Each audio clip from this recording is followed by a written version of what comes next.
किसान साथियों नमस्कार। आज फिर आपके सामने प्रस्तुत हो यहाँ। आज मिलावा एक ऐसा किसान था जो नेचुरल फार्मिंग कर रहा है। मेरा मकसद एक के है भी किसान थी जैविक खेती सिखानी, और जैविक खेती सीखेगा तभी अपनी धरती माता ने खुश रखेगा, नहीं तो धरती हो जाएगी बंजर, फिर किसान ने करनी पड़ जाएगी आत्महत्या। वो आत्महत्या मना रोकनी है और किसान थी जैविक खेती सिखानी है। मेरा नाम संजय पुनिया है। पुनिया ऑर्गेनिक फार्मिंग सोल्यूशन में सबका स्वागत है। तो नमस्कार भाई साहब। नमस्कार जी। क्या हाल चाल है जी? बिल्कुल बढ़िया। क्या नाम है जी आपका? मेरा नाम जोनी राणा है सर। अच्छा जी। मैं डिस्ट्रिक्ट कैथल स्टेट हरियाणा और गांव बाता से बिलोंग करता हूँ। अच्छा जी। श्री हरि प्राकृतिक कृषि फार्म के नाम से मेरा जो हमारी कार्यस्थली है। अच्छा जी। और हम वहाँ पूर्ण रूप से प्राकृतिक खेती करते हैं। अच्छा जी। और प्राकृतिक खेती को आप मार्केट फ्री खेती भी कह सकते हैं। अच्छा जी। अब आप ये बोलोगे कि ये मार्केट फ्री कैसे है? इसमें हम ना मार्केट से कुछ लेने जाते हैं। अच्छा जी। और ना उसको कुछ देने जाते हैं। मतलब दुकान पर तक में सामान को लेने? बिल्कुल नहीं, कुछ भी लाने की जरूरत नहीं। हम अपने आसपास से ऐसे सोर्स ढूंढते हैं जो हमारी खेतों में काम आने वाली चीज है। अच्छा जी। और सबसे ज्यादा जरूरी जो है तो नाइट्रोजन और फास्फोरस दुकान पर को लेंदे तो फिर पौधन तो जरूरत पड़ेगी जी। बिल्कुल पड़ेगी सर। इसमें कोई दो राय नहीं है। पौधे को अपनी जरूरतें पूरी करनी है। हाँ। वो हमारे पे डिपेंड करता है कि हम उसे किस रूप में देंगे। अच्छा जी। तो उस चीज को पूरा करने के लिए हमारे ये ड्रम्स आप लोग देख रहे हैं। अच्छा जी, ये ड्रम। हाँ। तो हम इनमें ही अपने खेत की जो न्यूट्रिशन की पूर्ति है उनके लिए कुछ ऐसी चीजें बनाते हैं जो हमें मार्केट से बचाती है। अच्छा जी। उसमें ये पहला ड्राम आप देख रहे हैं। हाँ। ये लस्सी का है। इसमें बहुत पुरानी लस्सी है।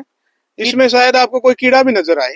कितनी पुरानी है जी? ये लगभग 1 साल पुरानी लस्सी है। 1 साल पुरानी? हाँ जी हाँ। ये तो फिर जहर हो गया जी। ये तो बिल्कुल सर, लेकिन ये जहर केमिकल वाला नहीं है। हाँ, केमिकल वाला कौन है? बिल्कुल। हाँ। ये वो जहर है जो कीड़ों के लिए कीटनाशक का रूप है, पौधे के लिए न्यूट्रिशन का रूप है, और हमारे लिए तो लस्सी है ही है। हमारे लिए तो लस्सी है। बिल्कुल सर। मैं आप लोगों को एक चीज बता दूं कि जहाँ जब हमारी सृष्टि का निर्माण हुआ, वेदों में लिखा है कि पेड़ पौधे हमारे बड़े भाई कहलाए गए हैं। हाँ। उसका एक रीजन है कि हमारे सृष्टि में, हमारी धरती पे आने से पहले पेड़ मौजूद थे। अच्छा जी। पौधे मौजूद थे। तो उन्हीं से जुड़े हुए जेनेटिक हमारे साथ हैं। इसीलिए हम जो भारतवासी हैं वो शाकाहारी हैं। अच्छा जी। और हम सबसे ज्यादा पेड़ पौधों पे डिपेंड करते हैं। तो जैसा खाना हम खाते हैं पौधे भी वैसा ही खाना खाते हैं। अच्छा जी। लस्सी के अंदर प्रोटीन है, ग्लूकोज है, और काफी ऐसे तत्व हैं जो पौधा भी ले सकता है, लेकिन बहुत कम मात्रा में। कम मात्रा में मतलब? बिल्कुल। अगर हम 1 एकड़ की बात करेंगे, आप सोचेंगे भाई 1 एकड़ में तो 1 ड्राम की जरूरत पड़ेगी। हाँ। नहीं, हमारा शरीर बड़ा है, पौधों का शरीर छोटा है। अच्छा जी। तो उनको वो बिल्कुल नैनो फॉर्म में चाहिएगा, बिल्कुल कम मात्रा में। तो अगर आपके पास ताजा लस्सी है तो आप 4 से 5 लीटर। अच्छा जी। और अगर आपके पास पुरानी है तो 1 लीटर ही आपके 1 एकड़ के लिए पर्याप्त है। पूरी 1 किलो के लिए 1 बिल्कुल सर। अच्छा। और लस्सी का प्रयोग हम 3 जगह पे करते हैं। लस्सी को जब हम मिट्टी करके स्प्रे करते हैं तो वो न्यूट्रिशन होता है, पौधे को फुटाव में सहायता देता है। अच्छा जी। उसके बाद जब हम इसको अंदर थोड़ी सी दही और आंवला पाउडर मिक्स करके इसको खट्टा कर लेते हैं, तो खट्टा होने के बाद ये गर्भावस्था में जरूरत पड़ती है, जिसे हम गाबा कहते हैं। हाँ, और गाबे में डॉक्टर कहते हैं बोले पोटास का स्प्रे करो। पोटास का, पोटास की मात्रा इसमें बहुत अच्छी है। दूसरा इसमें विटामिन सी है। जब भी कोई मादा गर्भावस्था में होती है तो उसमें विटामिन सी की कमी होती है, उसे खट्टा खाने का मन होता है। हाँ। तो सेम वही पौधे को हम खट्टी चीजें देते हैं जिससे उसके अंदर फ्लावरिंग बढ़ती है और दाना पूर्ण रूप से बनता है। अच्छा जी। तो ये है उसका दूसरा प्रयोग। तीसरे प्रयोग में हम पुरानी लस्सी लेते हैं जो साल से भी पुरानी है, और उसके अंदर हम नीम ऑयल या नीम अस्त्र का प्रयोग करके आप कीड़ों की रोकथाम भी तीसरी चरण में कर सकते हैं। अच्छा जी। ये है हमारी लस्सी का। ये लस्सी है। ये है जी अगला गौमूत्र का। अच्छा जी। गौमूत्र स्टोरेज हम इसलिए करते हैं क्योंकि गौमूत्र ही एक ऐसा जो अंग है इस खेती का जिसके ऊपर ये पूर्ण रूप से खड़ा है। अच्छा जी। गौमूत्र? हाँ जी। किस चीज का है ये? गाय से ही मिलता है हमने। अच्छा। और गाय भी, जब हम गाय की बात करेंगे संजय जी, तो वो देसी गाय होनी चाहिए, प्योर देसी होनी चाहिए या बिल्कुल हरियाणवी साहिवाल भी बिल्कुल सर। ये हरियाणवी, ये साहिवाल, ये राठी, ये सिंधी, ये क्षेत्रों की वजह से इनके नाम पड़े, लेकिन ये है देसी। अच्छा यानी कि जी। जैसे हरियाणा की जो गायें हैं उसे हम हरियाणवी कहते हैं। अच्छा जी। गुजरात से में जो गायें हैं लंबे कानों वाली, उसको हम गिर कहते हैं। पंजाब में साहिवाल, राजस्थान में थारपारकर, ये क्षेत्रीय गायें हैं। अच्छा जी। ये हमारे लिए सबसे अच्छी हैं। विदेशी गायें इसमें काम नहीं देंगी। अच्छा जी।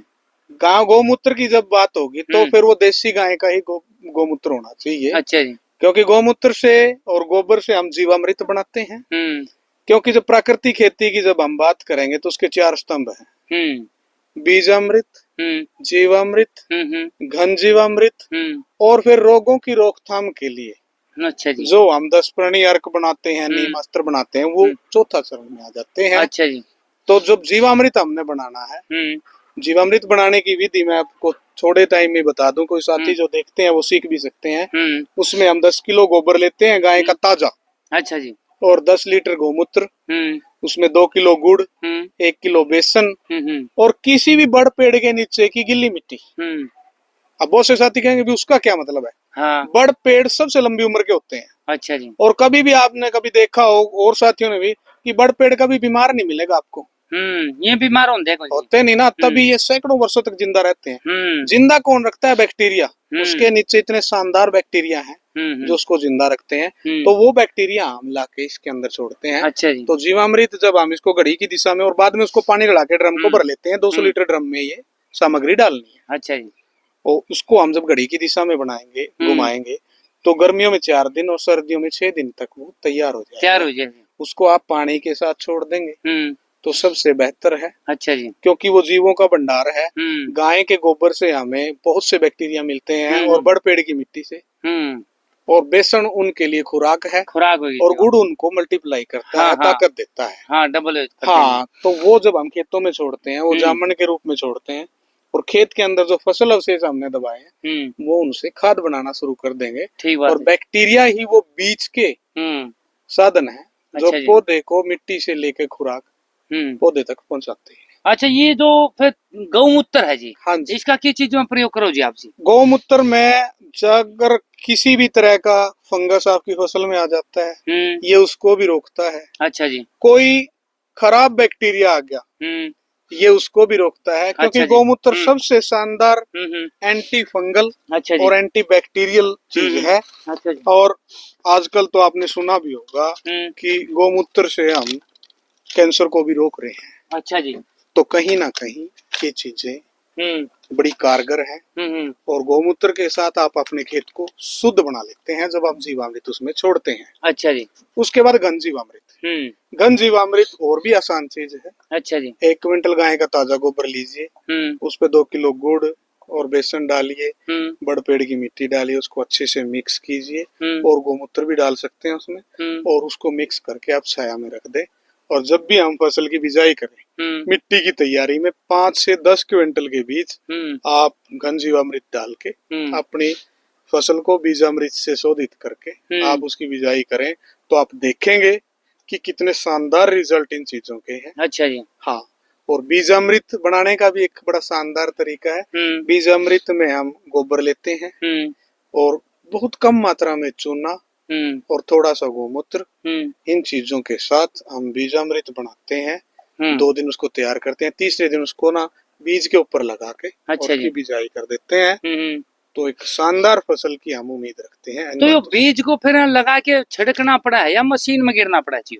नहीं, आप उसमें ऐसा है जैसे आप किसी भी सीड का शोधित करते हैं, तो आप उसका शोधन, जैसे हमारा जो बीजामृत तैयार है, आप बीज को अपनी पल्ली में हिंडा के उसके ऊपर लगाया जाता है हाथों से। अच्छा, लगाया जाए? बिल्कुल, हाथ से लगा के और फिर उसको छाया में थोड़ी देर के लिए छोड़ दें ताकि वो हल्का खुश्क हो जाए। हाँ, और फिर आप उसे चाहे मशीन में डाल लें, चाहे आप उसे छींटे से बोए। अच्छा, सब में कामयाब है। फिर ये आ जाते हैं ये तीसरा ड्राम जी, इसके ये जीवामृत के पुराने हैं जी। अच्छा जी। क्योंकि अभी फसलें कट चुकी थी और ये तैयार था। अच्छा जी। और इसके अंदर ये कह सकते हैं कि ये अब खाद बनाने में ही प्रयोग होगा। अच्छा जी। ये ड्रम हमने तैयार किए थे और अब हम इसको गोबर की खाद पे डाल के इसको भी घन जीवामृत का रूप दे देंगे। अच्छा जी। वैसे जब ये ताजा बनता है तो बहुत ही शानदार बनता है। एक अच्छी धीमी धीमी इसमें से गंध आती है।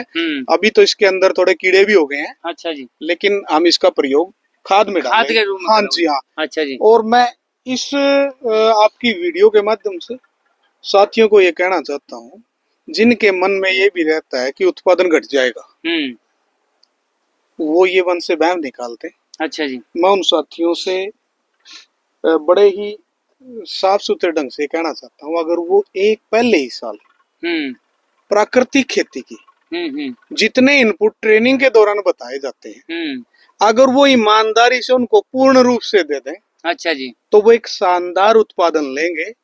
वैसे प्राकृतिक खेती में हम आशाएं इतनी हम नहीं रखते, क्योंकि आशाएं तो अगर आप पिता अपने पुत्र से रखे और वो ना बने ठीक तो वो आशाएं निराशाओं में बदल जाती है।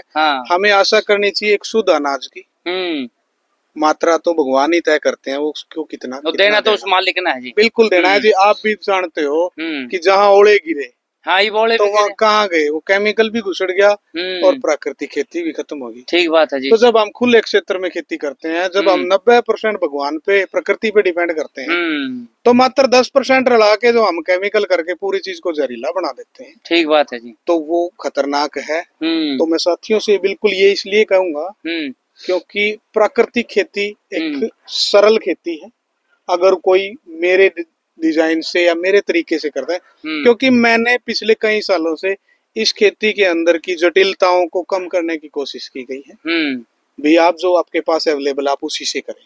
ठीक बात है जी। मशीनीकरण अगर आप पे ज्यादा मशीनें नहीं है, उसके भी समाधान हमारे पास है। जितने भी साथी, मैं आपसे भी प्रार्थना करूंगा कि आप मेरा नंबर इसमें डाल दें, ताकि किसी साथी के मन में जैसा भी सवाल आता है वो हमें हमारे तक पहुंचना चाहिए, ताकि हम उसकी उस भावना को सम्मान देके उसके उस सवाल का पूर्ण रूप से समाधान उसको दें, ताकि वो आगे करे। क्योंकि अगर समाधान नहीं आएगा तो वो वही रुका रहेगा जी। हाँ, तो जैविक खेती कौन करेंगे जी किसान? बिल्कुल प्राकृतिक। मैं आपसे भी प्रार्थना करूंगा कि आप जब भी कहें इसे प्राकृतिक रूप में ही कहें, क्योंकि जैविक शुरुआत में जब आया था तो अगर जैविक इतना शानदार रहता तो आज सभी जैविक होते हैं। ठीक बात। तो कहीं ना कहीं जैविक में हम उन चीजों से उलझ जाते हैं, हम पथ से विचलित हो गए। हम आपको बड़ा आसान उपाय दे रहे हैं प्राकृतिक रूप प्राकृतिक का। तो मैं आपसे भी यही प्रार्थना करूंगा, भी आप जब भी किसी साथी को कहें तो उसे कहे कि प्राकृतिक खेती करें, क्योंकि प्रकृति ही सबसे ताकतवर है। ठीक बात है। उसी के सहारे हम चल रहे हैं, पूरा संसार चल रहा है। तो अगर खेती भी उसी के सहारे चले तो बिल्कुल अच्छा रहेगा। और कोई भी साथी सबसे पहले प्राकृतिक खेती अपने परिवार के लिए करे, अपने परिवार के लिए करे, फिर अपने समाज के लिए करें, फिर देश और संसार के लिए करें। ठीक बात है जी। ये सीढ़ियां हैं।